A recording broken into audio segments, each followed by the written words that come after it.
जय गोपी जनवल्लभ जय गिरिवरधारी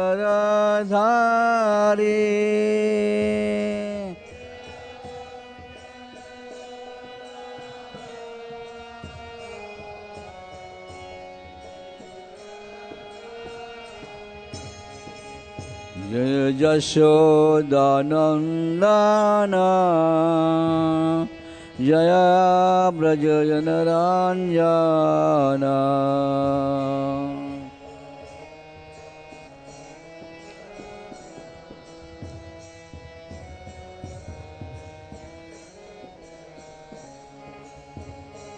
जय यशोदानंदन जय व्रजजनरञ्जन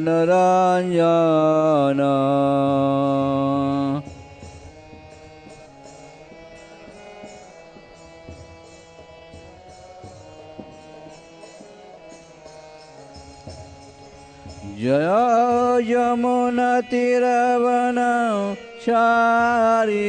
जय कुञ्जविहारी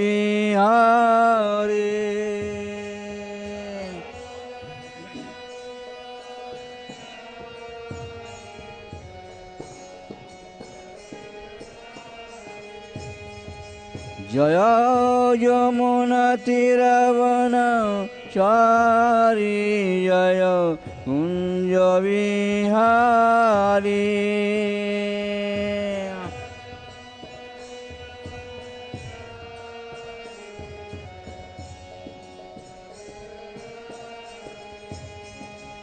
जय राधा माधव जय कुञ्जविहारी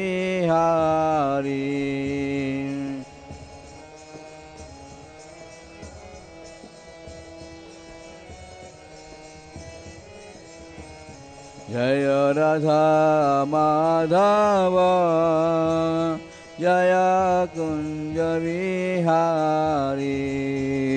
जय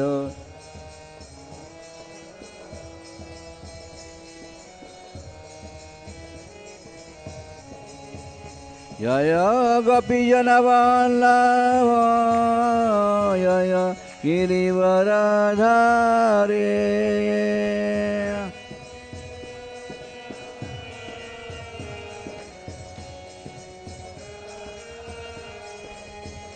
जय गोपीजनवल्लभ जय गिरिवरधारी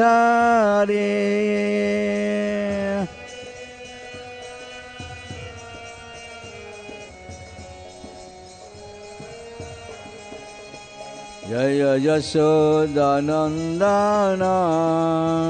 जय व्रजजनरञ्जन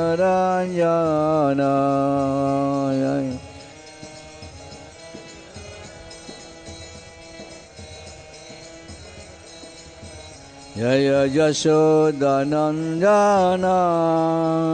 जय व्रजजनरञ्जन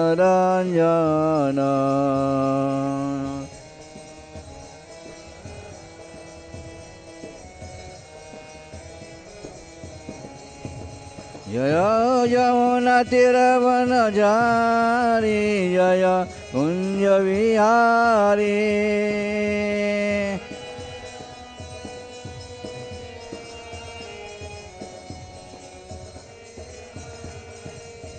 जय यमुनातीरवनचारी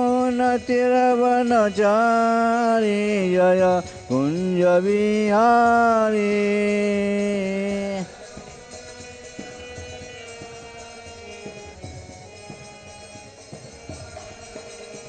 हरे कृष्णा कृष्ण कृष्ण हरे हरे हरे राम राम राम हरे हरे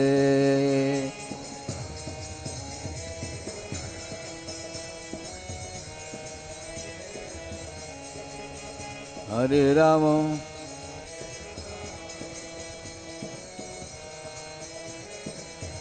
हरे कृष्णा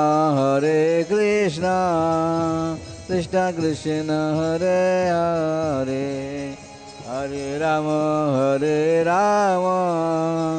राम राम हरे हरे।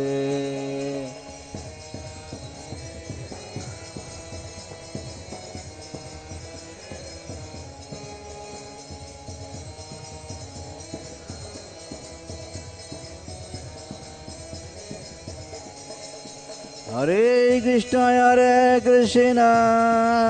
कृष्ण कृष्ण हरे हरे, हरे राम राम राम हरे हरे।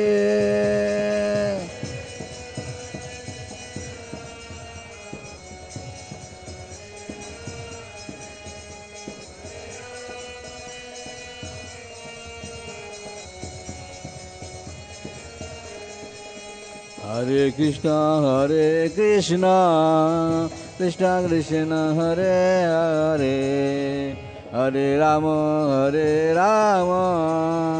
राम राम हरे हरे।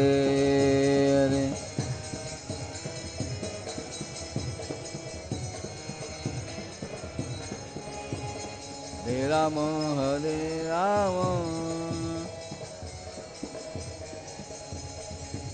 प्रभुपादा जय प्रभुपादा, प्रभुपादा जय प्रभुपादा।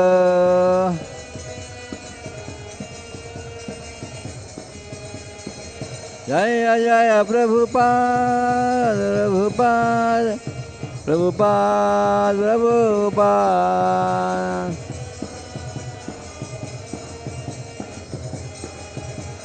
निताय गौर हरि बोल हरि बोल हरि बोल हरि बोल।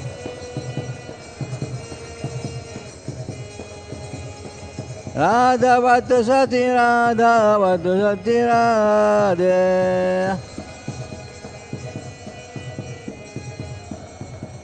सीताराम जय लक्ष्मण हनुमान, सीताराम जय लक्ष्मण हनुमान।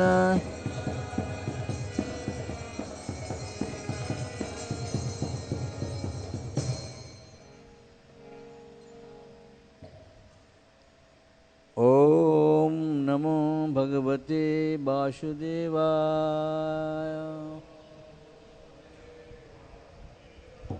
ओम नमो भगवते वासुदेवाय,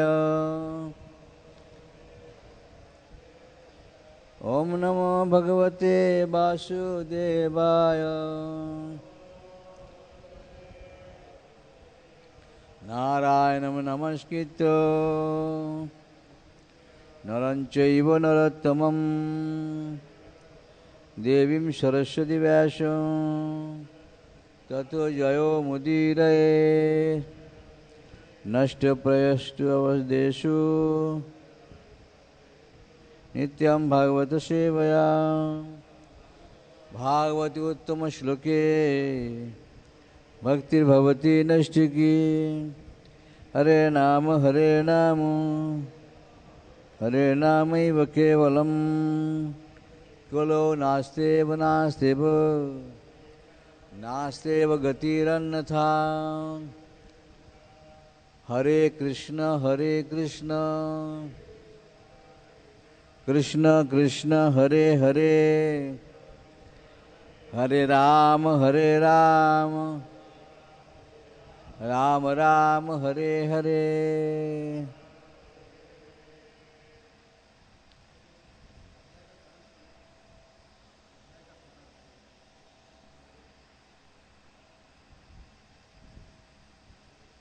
श्रीमद् भागवतम स्कंद 5 अध्याय 12 श्लोक नंबर 1। तो पहले प्रभुपाद जी के लिखित सारांश पाठ करेंगे, उसके आगे फिर वर्णन करेंगे। महाराज रघुगण तथा जड़ भरत की वार्ता। महाराज रघुगण इतने पर भी अपने प्रकाश प्राप्त होने के संबंध में संदेहशील थे, इसलिए उन्होंने ब्राह्मण जड़ भरत से अपने उपदेशों की तथा उसकी समझ में ना आने वाले विचारों को दोहराने के लिए कहा। इस अध्याय में महाराज रघुगण उन जड़ भरत को नमस्कार करता है जिन्होंने अपने वास्तविक रूप को छिपा रखा था। राजा उनके उपदेश से समझ गया कि ये आत्मज्ञान में कितने श्रेष्ठ तथा उन्नत है। उसने उनका किस प्रकार अनादर किया था उसके लिए क्षमा मांगी। अविद्या के सर्प से डसे गए महाराज रघुगण की मानो जड़ भरत के अमृत रूपी वर्षा ने जिला लिया। जिन विषयों पर वार्ता हो चुकी थी उनके संबंध में शंका रह जाने के कारण उसने बाद में एक एक करके अनेक प्रश्न पूछे। सर्वप्रथम जड़ भरत के चरण कमलों के प्रति किए गए पूर्व अपराध से ये मुक्त हो लेना चाहते थे। महाराज रघुगण जड़ भरत के सार गर्भित उपदेशों को जिन्होंने एक भौतिक जीव नहीं समझ सकता ठीक से ना समझ पाने के कारण कुछ असंतुष्ट थे। अतः जड़ भरत ने अपने उपदेशों की और अधिक स्पष्ट करते हुए दोहराया। उन्होंने कहा कि संसार की सभी जीवात्माएं चाहे चर हो या अचर विभिन्न प्रकारों से पृथ्वी के ही रूपांतर विकार है। राजा को अपने राजदेह का अत्यंत गर्व था किंतु वह पृथ्वी का ही एक रूपांतर था। झूठी प्रतिष्ठा के कारण राजा पालकी के कहार के प्रति स्वामी सेवक जैसा व्यवहार कर रहा था और अन्य जीवात्माओं के प्रति भी निष्ठुर था। फलतः वह जनता को सुरक्षा प्रदान करने में अक्षम था और अज्ञानी होने के कारण उसकी गणना साधु पुरुषों में नहीं की जा सकती थी। यद्यपि विभिन्न वस्तुएं अपने अपने रूपांतरों के कारण विभिन्न नाम उपाधियां धारण करती है किंतु इस जगत की प्रत्येक वस्तु पृथ्वी का रूपांतर है। वस्तुतः ये सभी किस्में एक ही है और अंत में परमाणु में विलीन हो जाती है। इस संसार में कुछ भी स्थायी नहीं है। अनेक किस्म की वस्तुएं तथा उनकी उपाधियां हमारी मानसिक कूट रचनाएं हैं। परम सत्य तो मोह से परे है और तीन रूपों निर्गुण ब्रह्म, अंतर्यामी परमात्मा तथा पूर्ण पुरुषोत्तम भगवान में प्रकट होता है। अंतिम सत्य के परम साक्षात्कार तो पूर्ण पुरुषोत्तम भगवान ही है जो भक्त द्वारा वासुदेव कहे जाते हैं। जब तक भक्तों के चरण की धूलि को मस्तक पर धारण नहीं किया जाता तब तक कोई भगवान का भक्त नहीं बन सकता। जड़ भरत ने राजा को अपने पूर्व जन्म के संबंध में भी बताया और कहा कि ईश्वर की कृपा से उन्हें विगत जन्म की सारी घटनाएं स्मरण हैं। अपने पूर्व जन्म की कर्म के कारण जड़ भरत अत्यंत सतर्क थे। संसारी पुरुषों से मिलने झुलने से बचने के लिए उन्होंने गूंगे तथा बहरे जैसे व्यक्ति के आचरण अपना रखे थे। त्रिगुणों की संगति बड़ी प्रबल होती है। भौतिकवादी पुरुषों की कुसंगति से बचने का एकमात्र उपाय है भक्तों की संगति। भौतिकवादी पुरुषों की कुसंगति से बचने के एकमात्र उपाय है भक्त की संगति। उनकी संगति से 9 प्रकार की भक्तियां किया जा सकती है। श्रवणम, कीर्तनम, विष्णु स्मरणम, पाद सेवनम, अर्चनम, वंदनम, दर्शनम, शक्यम तथा आत्मनिवेदनम। इस प्रकार भक्तों की संगति से भौतिक संगति से छुटकारा पाया जा सकता है।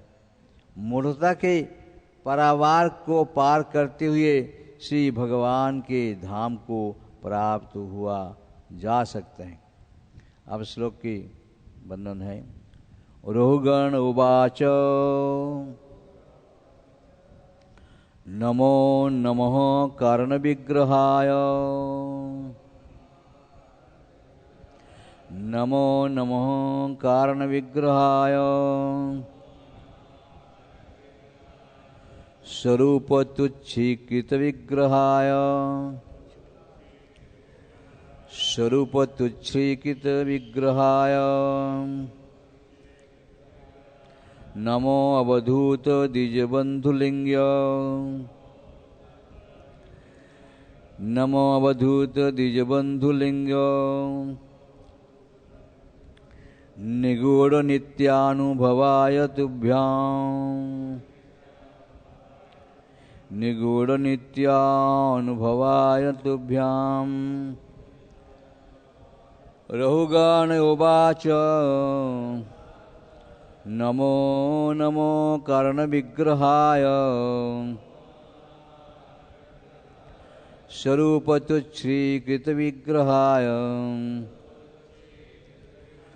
नमो अवधूत द्विजबंधुलिंग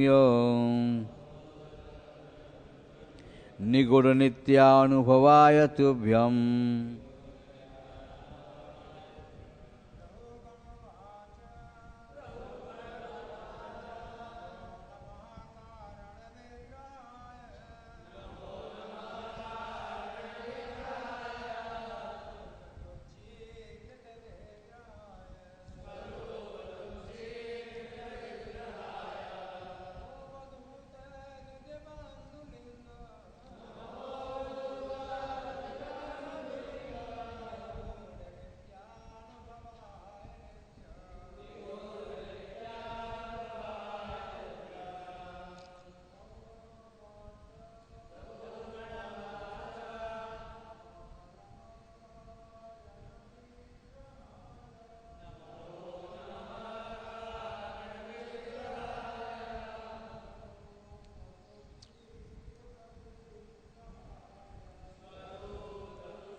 रोगण उवाच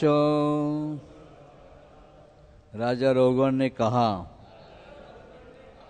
नमः मेरा नमस्कार है।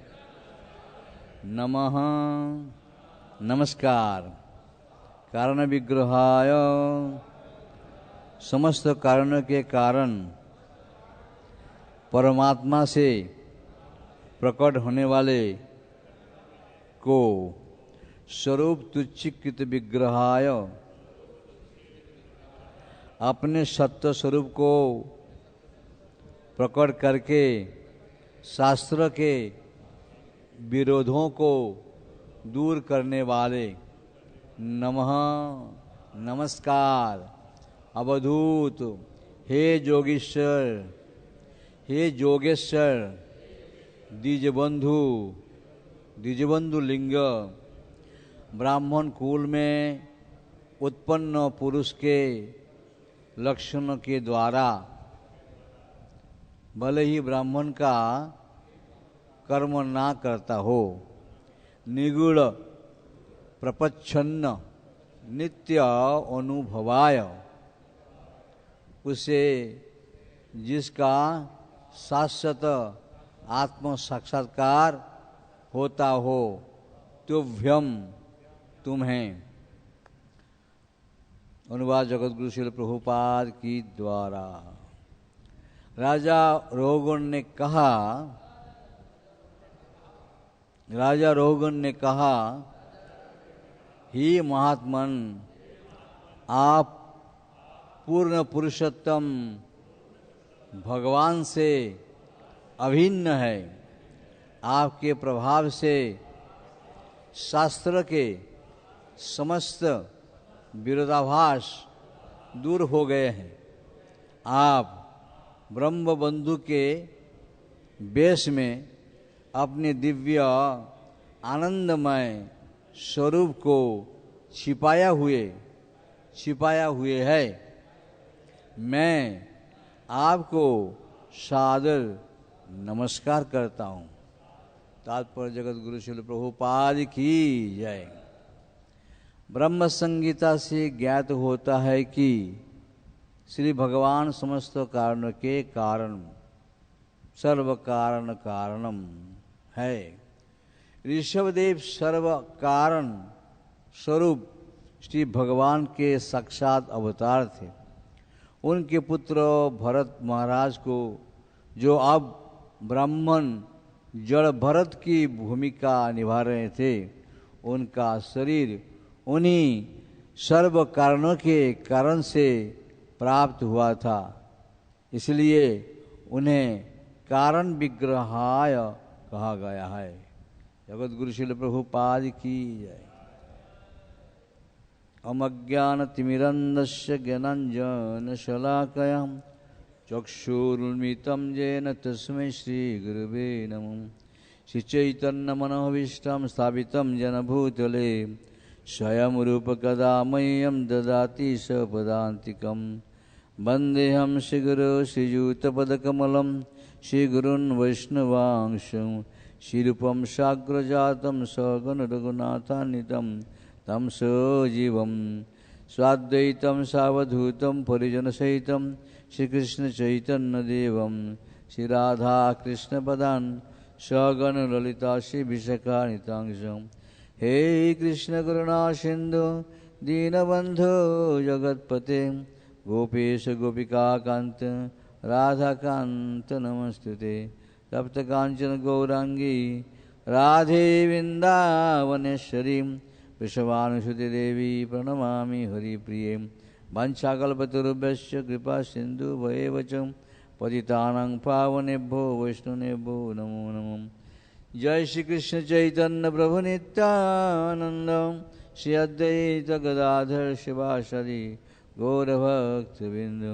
हरे कृष्ण कृष्ण कृष्ण हरे हरे, हरे राम राम राम हरे हरे।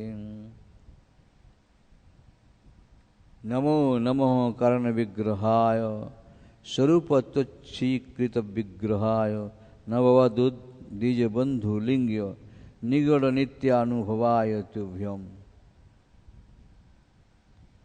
श्रीमद् भागवत के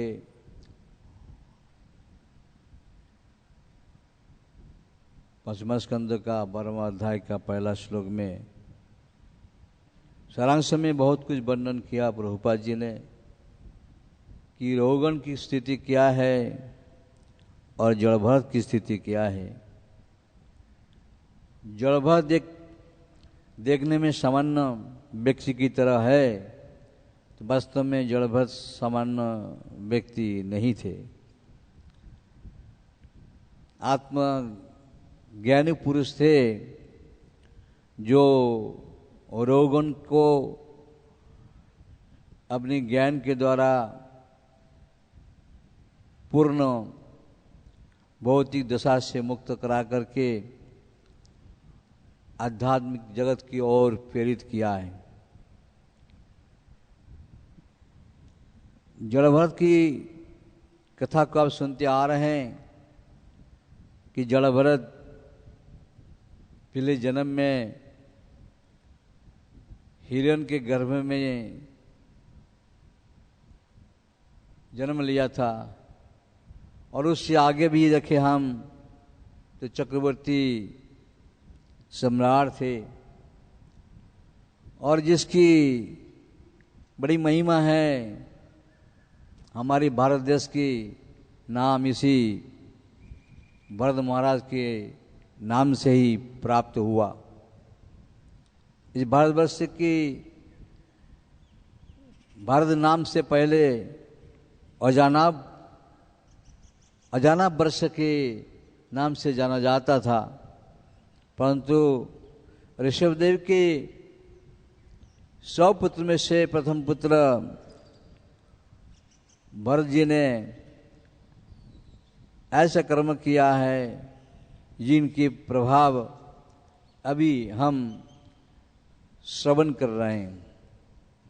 इतिहास में, शास्त्र में 3 भरत की वर्णन आता है। त्रेता युग में राम जी के भाई भरत,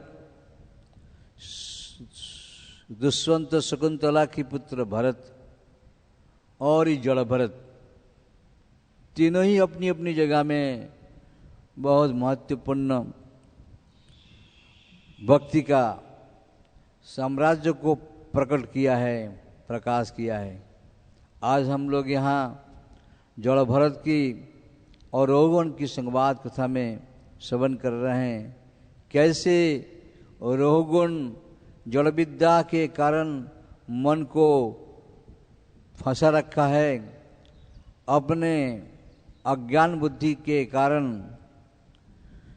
राजा मानते हुए दूसरों के प्रति कितनी छोटी गौण विचार करते हैं और वो ऐसे मन की कलुषता के कारण शिविका के ऊपर से चल रहे थे गंगा सागर कपिल मुनि की तरफ, कपिल जी का दर्शन करने के लिए। परंतु कथा कहते हैं कि जब एक कहर भाग गए तो किसी को नहीं मिला तो जड़ भरत को ही मिला। जड़ भरत करके लगा दिया गया उस पालकी में और पालकी लेके जब चलने लगे, अन्य 3 कारों से जड़ भरत की शरीर हिष्ट पुष्ट थे। वास्तव में जड़ भरत की पर्सनल लाइफ को हम देखें कि पारिवारिक जीवन में अपने भाइयों के हाथ में इसके जीवन यापित हुए और भाइयों ने अपनी जड़ भरत के ऊपर अच्छा व्यवहार नहीं किया, यहाँ तक कि ठीक से भोजन नहीं देते थे। सूखा रोटी कैसे तैसे भी करके भोजन देते थे और जड़ भरत उसी को ही प्रसाद वस्तु प्रसन्नता सोच करके ग्रहण करते थे। यही भक्ति का लक्षण है। कुछ भी प्राप्त होता है भगवान की नाम से, उसको प्रसाद समझ करके ग्रहण करे तो उस प्रसन्नता को प्राप्त होता है। और जड़ भरत वही सूखा रोटी ठंडा पानी पीते हुए सुंदर शरीर के अधिकारी बने, जिसके कारण अपने भाइयों का पत्नी को ईर्ष्या हुआ और इनको खेत में लगा दिया। ये सब कथा आप जानते हैं। आगे जड़ भरत को चलना पड़ा अपने परिवार से। फिर जब भक्त आगे भक्ति में बढ़ता है तो उसको बड़ी कठिनाई परीक्षा देना पड़ता है। जड़ भरत को परीक्षा हुआ। पहले वो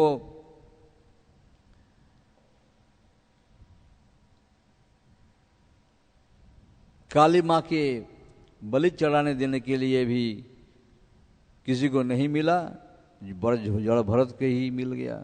जड़ भरत नहीं, काली माता के मूर्ति से काली माता को प्रकट करने के लिए बाध्य करा दिया, क्योंकि काली माता के सामने भरत महाराज एक भक्त के रूप में हैं और भक्तों को कभी कोई देवता अपनी बलि चढ़ा नहीं सकते हैं।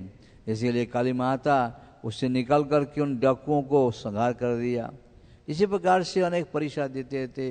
भरत महाराज जब खिन्न हो गए और फिर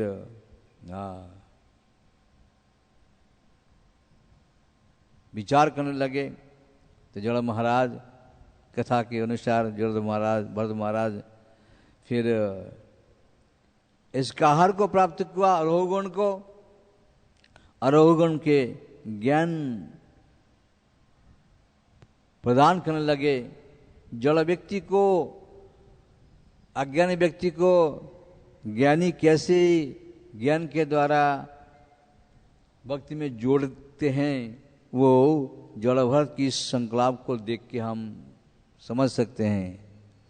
ये जड़ भरत आत्मतर्षिदे जोगभ्रष्ट अभिजायते, जोगी करण पूर्व जन्म की सब कथा सब जानते थे और इस कारण से जान लिया ये जो रोहगण बैठे हैं पालकी में, ये रोहगण वही हिरण के बच्चा है जिसके हमारी चिंतन करते करते शरीर छोड़े राजा बना और हमने इनको चिंतन करते करते हिरण बन गया था। गंडक नदी की जल की कृपा से, नारायण भगवान की कृपा से, हमारी प्रार्थना से भगवान पुनः मुझे ये शरीर दिया है, इसको जड़ भरत के रूप में जाना जाता है। आज मैं क्या करूं? अगर मैं इसको मौन ना खोलूं तो कल ब्राह्मण समाज कहेंगे कि देखो जड़ भरत जैसा ज्ञानी पुरुष होते हुए भी रोगन का आत्मकल्याण नहीं हुआ। इसलिए ना होते हुए भी संकल्प तो किया था मैं बोलूंगा ही नहीं, लेकिन बोलने के बाद दो हुए। चीटी को दिखाई दिया, छलंग लगाई, राजा के सिर में लगा, राजा चिल्लाए। इस प्रकार से राजा को उस पालकी से बाहर आना पड़ा। आकर के पूछने लगा तुम कौन हो, और पूछा कि भाई तुम कौन हो? मुझे लगता है नहीं है ये तुम कोई काहार हो, क्योंकि तुम्हारे शरीर में जो ये जनेऊ दिखाई दे रहा है इससे पता लगता है कि आप कोई ब्राह्मण है। जड़भरत ने कहा कि हम ब्राह्मण हो या ना हो, अभी तो काहार में हूं, तुम बोलना क्या चाहते हैं? तो वहीं से आत्म तत्व की बात शुरू हो गए।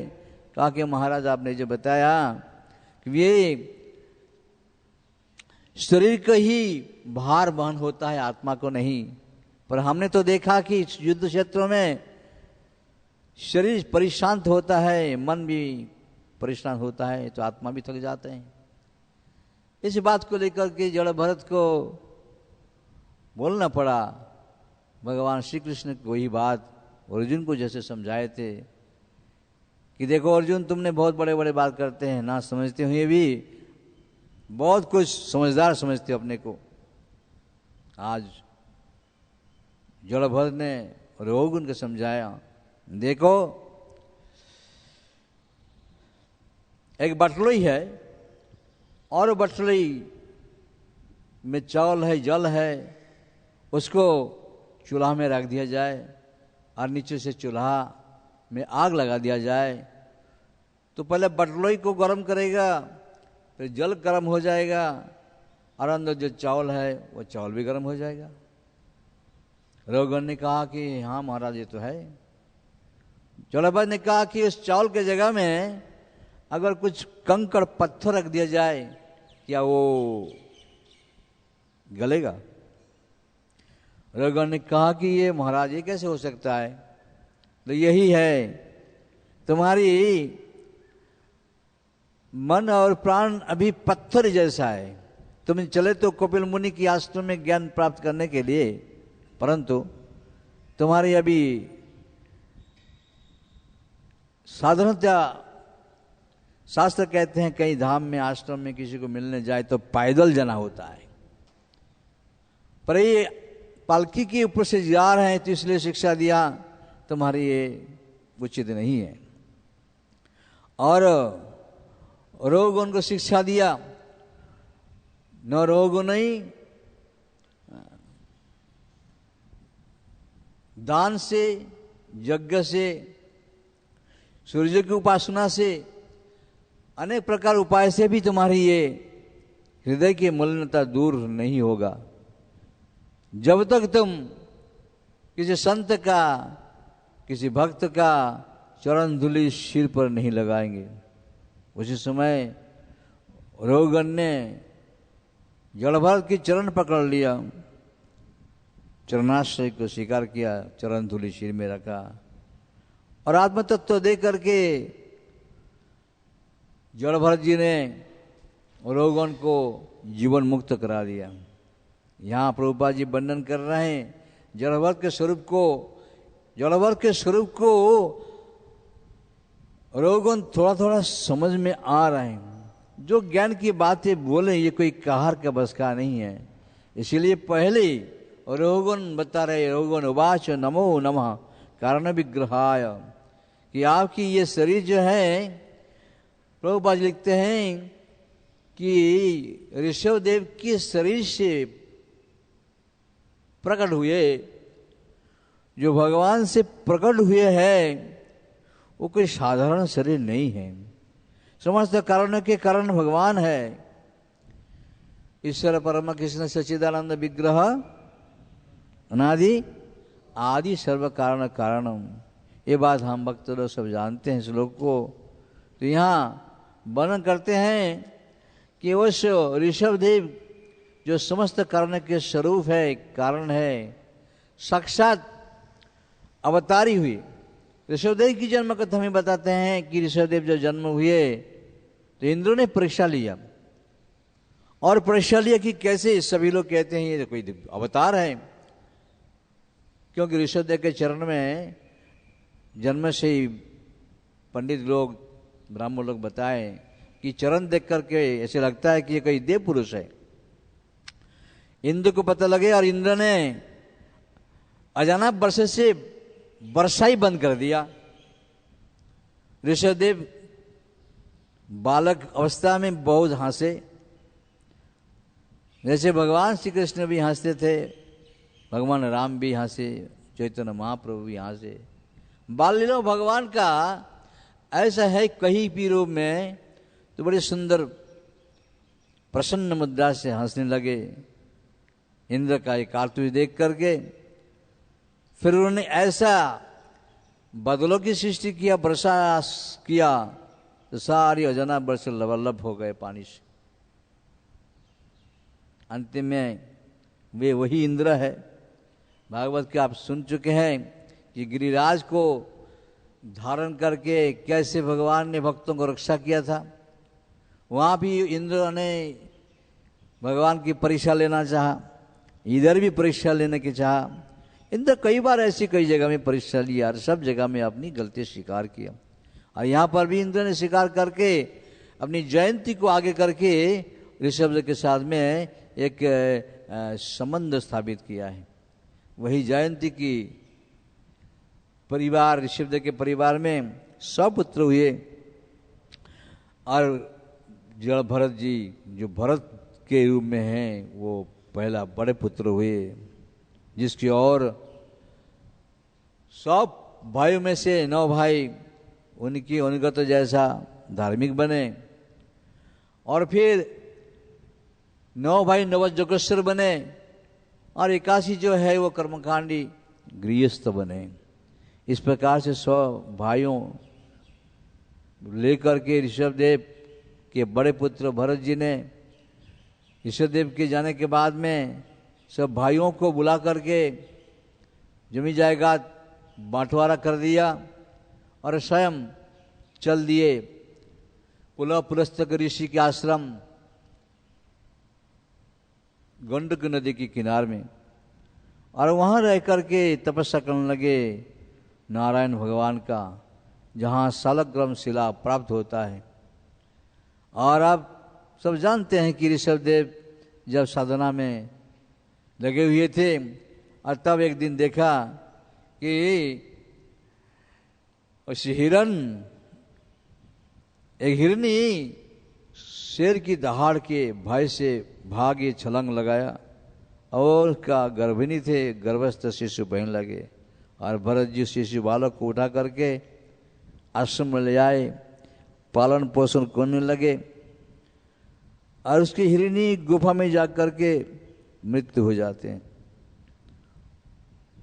शावक हिरन, शावक ऐसे भरत जी को ही अपनी पिता माता समझ लिए, क्योंकि वो देखे ही नहीं किसी को अपनी पिता माता को।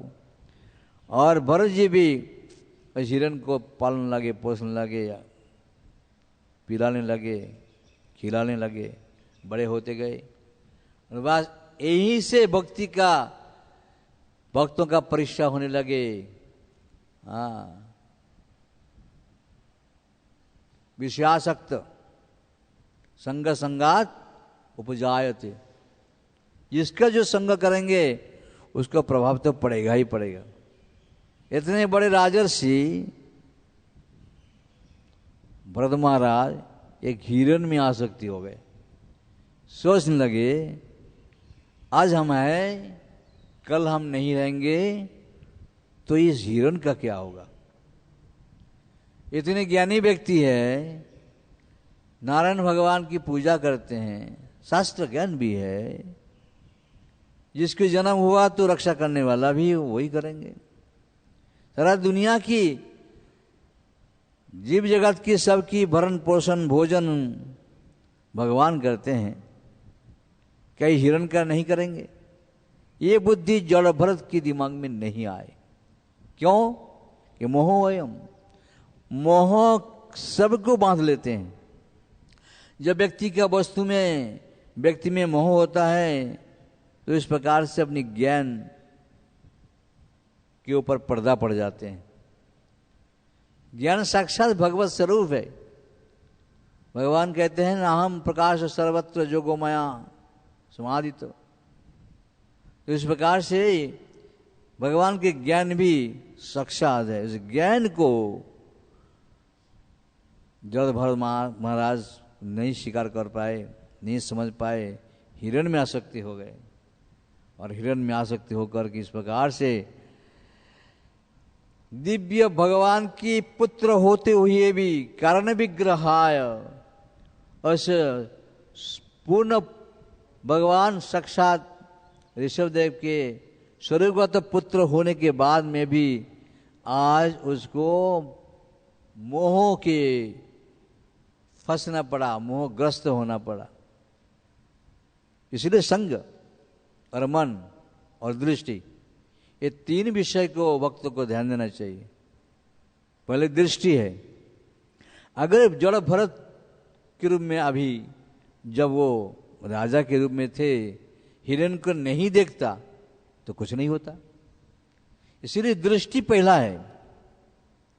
भक्ति मार्ग में भक्तों का दृष्टि पहला है। अजामिल का भी यही दशा हुआ था। दृष्टि देखा था, पतन हो गया। हजारों उदाहरण है। दृष्टि, देखना, कि देखने के बाद में वो मनस में प्रवेश कर जाता है, मन में प्रवेश करता है, और मन के अंदर जाकर के वो चिंतन होता रहता है, क्या देखा क्या देखा। तो दृष्टि पहले है। जड़ भरत हिरण को नहीं देखता तो शायद ये कथा का मोड़ कुछ और होता। और मन भी बहुत ही महत्वपूर्ण है। भक्ति मार्ग में इसका पहले श्लोक में मन के ऊपर बहुत, 11वां अध्याय का लास्ट श्लोक में मन के ऊपर बहुत सुंदर बोले हैं कि मन जीवात्मा का सबसे बड़ा शत्रु है। शत्रु है, यहां मित्र की बात नहीं पहले बोला, शत्रु है बताया। मन तुम्हारा शत्रु है और मन तुम्हारा मित्र है। पॉजिटिव सोचते हैं तो मन तुम्हारा मित्र है, और नेगेटिव सोचते हैं कहीं भी कैसा भी किधर भी, तो शत्रु बन जाता है। जैसे मन को नियंत्रण में रख करके व्यक्ति को भक्ति करना चाहिए। अनियंत्रित मन जीवात्मा का सबसे बड़ा शत्रु है। शत्रु वास्तव में कोई किसी का नहीं है, मन ही तुम्हारा शत्रु है, मन ही तुम्हारा मित्र है। तो पहला दृष्टि, दूसरा है मन, और तीसरा क्या बोला था मैं? तीसरा क्या बोला था मैं, यह बोल गया नहीं, बुद्धि, बुद्धि बोला था क्या? हाँ, मन, बुद्धि। बुद्धि, मन जाने के बाद में भी बुद्धि को अगर हम स्थिर रखें, धीर बुद्धि करे, स्थिर बुद्धि करे, बुद्धिमताम वरिष्ठम, बुद्धि में हनुमान जी आ जाता है सब जगह में। हनुमान जी जैसा ऐसी बुद्धि वरिष्ठम कोई है ही नहीं। अकेला ही शत्रु की घर में प्रवेश करके और धीरे स्थिति से सब काम राम जी के बना के आ गए। आज तक कोई है दुनिया में कि हिंदुस्तान से वो लंका छलांग लगा सकता है? हनुमान के अलावा में कोई देवता भी नहीं है छलांग लगाने वाला। तो इस प्रकार से बुद्धिमताम वरिष्ठम हनुमान जी, हम सबको हनुमान जी की पूजा तो नहीं पर स्मरण करने में कोई दोष नहीं, क्योंकि बुद्धि हमारे स्थिर रखने वाला हनुमान जी है। बुद्धि को स्थिर करे, हम माला जप करे, हरे कृष्णा कृष्ण कृष्ण हरे हरे, हरे राम राम राम हरे हरे, फिर भी मन भगता है, इधर जा रहा है उधर जा रहा है। विशेष करके शुरुआत की भक्ति में तो बड़ी कठिनाई होता है, मन उखाड़ के फेंक देते हैं। ममई वंश जी बोले कि विभूत सनातन मन सठानी इंद्रियानी, ये 6 नंबर वाला है, मन छठा है। पंचेंद्रिय है और मन छठा है, चक्षु कर्ण जीवा नासिका तक, पर मन छठा है। और ये ना मन सबसे बड़ा विषम चीज है। पर मन के ऊपर बुद्धि अगर ठीक से लगाया जाए, लगाम की तरह, जैसे घोड़े को, हाथी को, जानवर को उनका सिपाही, उनकी मालिक कंट्रोल में रखते, उसी प्रकार से मन को लगा के रखे, मन के ऊपर बुद्धि को लगा के रखे, तब मन शत्रुता नहीं कर पाएंगे और मित्र बनकर रहेंगे। अर्थात सबुद्धाय, और बुद्धि शुद्धि हो जाएगा। लोग सोचते हैं हमारा बुद्धि शुद्धि हो गया, अभिपक्व कषायनम, लगता है कि हम ज्ञानी हो गया, थोड़ा पढ़ लिया, थोड़ा जान लिया, सोचता है कि हम हो गया। हनुमान जी कहते हैं प्रभु कितना भी हम कुछ भी करके आए, ये सब आपका ही कृपा है, हम कुछ नहीं किया। प्रभुपाद जी भी कहते थे ये हम कुछ भी नहीं किया, ये प्रभु आप ही कराया मुझसे। प्रभुपाद जी अपनी किताब पढ़ते थे, सुनाते थे, अच्छा मैंने लिखा पढ़ो, ये लाइन को और एक बार पढ़ो। मुझे लगता है ये तो लाइन हमने लिखा नहीं है। जो लिखा है वो लिखा नहीं बोलते हैं, तो कौन लिखाया? तो उसी प्रकार से जिसके संकल्प प्रबल है, मन दृढ़ है, बुद्धि स्थिर है, उसका मन शत्रुता नहीं हो सकता। परंतु जड़ भरत कमजोर होए, जब तक ऋषभदेव के साथ में थे, और ऋषभदेव चले जाने के बाद में भाइयों को साम्राज्य बंटवारा करने के बाद जब साधन भूमि अकेला चले, बड़ी कठिन है अकेला चलना में। उन दिनों की बात है, ऋषभदेव की पुत्र भरत जी की हाल हुआ, तो हम अब कहाँ का खेत कमली है। कसे भी कहीं भी मन विक्षिप्त हो सकता है, इसलिए कि मन के ऊपर बुद्धि लगा देना है। अर्थात कोई काम मन से करने से पहले बुद्धि को पूछे क्या मैंने ये काम करूं कि ना करूं। बुद्धि को पूछे, मन को नहीं। मन हमेशा नेगेटिव के ज्यादा भगता है, पॉजिटिव में कम, नेगेटिव जाता है, दुराग्रह को पोषता है। लेकिन बुद्धि स्थिर रहेगा मन के ऊपर तो दुराग्रह को छोड़ करके विग्रहाय नमः, विग्रह को पूजन करेंगे। और जब जब विग्रह को जो पूजन चिंतन करेंगे बुद्धि के द्वारा तो सतही उसका ज्ञान होगा। और जो ज्ञान होगा अपनी शारीरिक ज्ञान को तो प्राप्त कर ही लेते हैं, लेकिन वो उसको गुरु प्राप्त तो होगा ही होगा, क्योंकि ज्ञान प्राप्त होने के साथ में गुरु प्राप्त होता है। जब ज्ञान हो जाता है, ज्ञानी हो जाता है, तब गुरु आता है, बोले ये अभी ठीक ठाक है, इनको जाए। ध्रुव महाराज जब चले, ज्ञान पक्का हो गया कि इसी जीवन में अभी हमारे माता का दूर करना है कष्ट को, मुझे वन में जा करके आराध्य पुरुषम परम उनकी साधना करना है, ये स्थिर हो गया। तब भगवान ने सोचा कि आप पक्का हो गया बच्चा, नारद जाओ, मंत्र दे दो, दीक्षा कर दो, क्योंकि बिना दीक्षा बिना नाम से तो हमको कोई प्राप्त नहीं करेगा, कैसे मैं दर्शन दूं। तो नारद जी आए तो बुद्धि पक्का किया, बुद्धि स्थिर किया ध्रुव महाराज ने। उसी प्रकार से बुद्धि भक्ति मार्ग में बुद्धि को स्थिर करना है। तो बुद्धि स्थिर कैसे होगा? निरंतर हरि के नाम और साधु संग से। अकेला अकेला बुद्धि कई बार स्थिर नहीं होता, इस संगत के माध्यम से। इसलिए बताया ना हम लोग का कि साधु संग सर्वशास्त्र कहे लभमात्र साधु संग सर्वसिद्धि है। ये साधु को परीक्षा नहीं करना, ये कैसा साधु है। जब तक वो हरि की बात करते हैं तब तो मानो वो साधु है, और कैसा है, ऐसा है, वैसा है, उसका ज्ञान ऐसा है, ऐसा नहीं सोचो। साधु को साधु ही मान लो। जब तक वो हरि के विषय में बोल रहे हैं वो साधु है, बस इतना ही सोच करके आप सुनते रहो, आपका कल्याण होगा, लक्षण नहीं होगा। वह हम क्या करते हैं, वो साधु है कि नहीं, वो पूरा पीछे का डायरी देखते हैं, कैसे है कैसे है, इसी में ही हम मारा गए।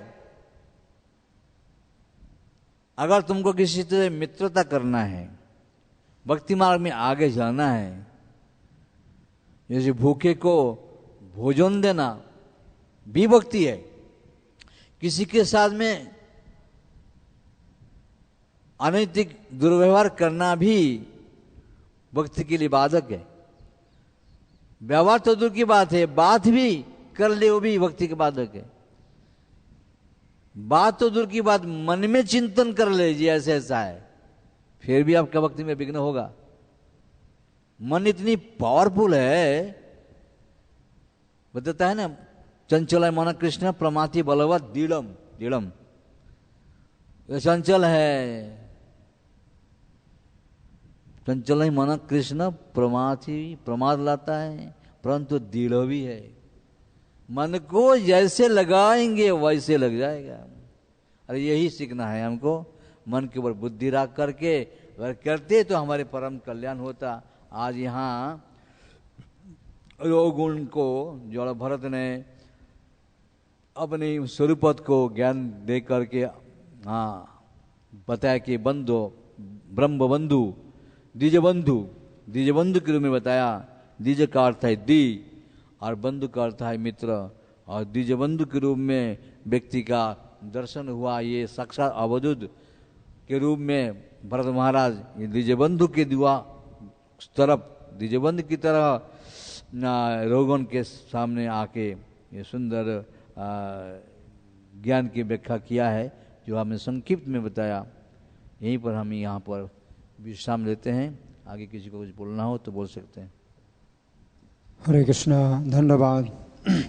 तो आज के श्लोक में जो रहुगण है, ये भरत महाराज को यानी जड़ भरत को क्या समझ रहे हैं कि शायद ये वही कपिल देव हैं जिनके पास में जाना चाहता हूँ। तो चूँकि भगवान हैं तो मैं इतनी दूर जा रहा हूँ, तो वो समझ करके अंतर्यामी हैं, तो वो जो है इस रूप में आ गए हैं मेरे पास। तो यहाँ पर वो कपिल भगवान मान करके कि भगवान है, तो कहते हैं नमो नमः कारण विग्रहाय, कि आप कारण विग्रह हैं, तो आपका शरीर ही जो है संपूर्ण सृष्टि का कारण है। और द्विजबंधु लिंग, द्विजबंधु एक निंदा की बात होती है कि कोई व्यक्ति ब्राह्मण परिवार में पैदा हो और ब्राह्मण के कर्म ना करे, पवित्र ना रहे, तो वो जो है द्विजबंधु कहलाता है, निंदा की बात है। तो आप अपने को जो है द्विजबंधु जैसा दिखा रहे हैं, निंदनीय दिखा रहे हैं कि सब लोग आपकी निंदा करें। और अवधूत हैं आप। अवधूत का मतलब कभी स्नान नहीं करते हैं, स्वच्छ नहीं रहते, स्वच्छता का पालन नहीं करते हैं, लेकिन वो बहुत ऊंचे धरातल पर हैं। तो आप अवधूत हैं, आप आध्यात्मिक रूप से बहुत ऊंचे धरातल में हैं और द्विजबंधु अपने को दिखा रहे हैं। तो इस तरह से जो रहुगण है वो कपिल भगवान समझ रहे हैं, क्योंकि अभी तक जड़ भरत ने अपना परिचय दिया नहीं। तो अध्याय 10 के श्लोक संख्या 16 में उन्होंने कहा था कि आप कौन हैं, आपके जो है सूत्र दिखाई दे रहा है, ब्राह्मण का जो जने हुए वो दिखाई पड़ रहा है, आप कोई अवधूत हैं, किसके पुत्र हैं, कहाँ से आए हैं, यहाँ क्यों आ गए हैं। और नोद शुक्ला, कि आप शुक्ल तो नहीं हैं। तो यहाँ प्रभुपाद अनुवाद में लिख रहे हैं, शब्दार्थ में लिख रहे हैं, शुक्ल का मतलब कपिल देव, कि आप कपिल देव तो नहीं है। तो 10वें अध्याय में रहुगण ने ये संभावना की है। और श्लोक संख्या 19 में भी वो कहते हैं कि साक्षाधरिम ज्ञान कला अवतीर्णम, आप तो साक्षाधरी ज्ञान कला से अवतीर्ण है। तो कपिल भगवान मान करके इस प्रकार से वो बोल रहे हैं। तो लेकिन इस अध्याय में श्लोक संख्या 14 में भरत महाराज अपना परिचय देंगे, जड़ भरत अपना परिचय देंगे, अहम पुरा भरतो नाम राजा। तो जड़ भरत जो है ये बताना चाहते हैं कि मैं वो नहीं हूँ, कपिल भगवान नहीं हूँ जो तुम समझते हो, अहम पुरा भरतो नाम राजा। श्लोक संख्या 14 में बताएंगे। आज तो श्लोक संख्या 1 है, आज तो श्लोक संख्या 1 है। तो वो जो है बताएंगे कि मैं जो है आराधनम भगवत ई है मानो मृगो भवम मृग संगात हतार्थः। तो मृग की संगति से मैं जो है मृग हो गया था। मैं तो भगवान की पूजा, भगवान की भक्ति कर रहा था और सब प्रकार के संग के बंधन से मैं छूट करके कर रहा था। तो इस तरह से वो परिचय अभी तक दिया नहीं और उनको उनके संदेह का निवारण कर रहे थे। तो जो रहुगण हैं उन्होंने जो है इनको कपिल देव समझ लिया है। लेकिन भरत, जड़ भरत हैं, वो इस प्रकार से नहीं है कि कोई व्यक्ति उनको भगवान समझ ले तो कहीं नहीं ठीक है, कोई भगवान समझता है तो अच्छी बात है, तो ऐसा नहीं है। तो वो जो है फिर अपना परिचय दे रहे हैं कि मैं भगवान नहीं हूँ, मैं तो जो है एक जीव हूँ और मैं पूरे भारतवर्ष का राजा था और मैं जो है संग त्याग करके, अपना राज्य त्याग करके वन में गया और हरण की संगति से मुझे हरण का शरीर मिला और अभी इस शरीर में अब मैं जो है संगति से बचने के लिए मैं अपने को पागल, बहरा, गूंगा जैसा दिखा रहा हूँ। तो पहली बार है जो कि अपना परिचय दिया कि मैं पिछले जन्म में कौन था। नहीं तो कोई नहीं जानता कि ये पिछले जन्म में ये थे, ऋषभ देव के पुत्र थे। तो उनको ऋषभ देव से ज्ञान प्राप्त हुआ है और वो ज्ञान जो है नष्ट नहीं हुआ है। तो इसलिए इन्होंने इस जीवन में किसी को गुरु नहीं बनाया, किसी भक्ति की संगति नहीं की, वो ज्ञान इनका जो है सुरक्षित है जो कब ऋषभ भगवान से इनको प्राप्त हुआ है। तो ऋषभ देव ही इनके पिता भी हैं और गुरु भी हैं। हरे कृष्णा। ग्रंथराज श्रीमद् भागवतम की जय, श्रील प्रभुपाद की जय।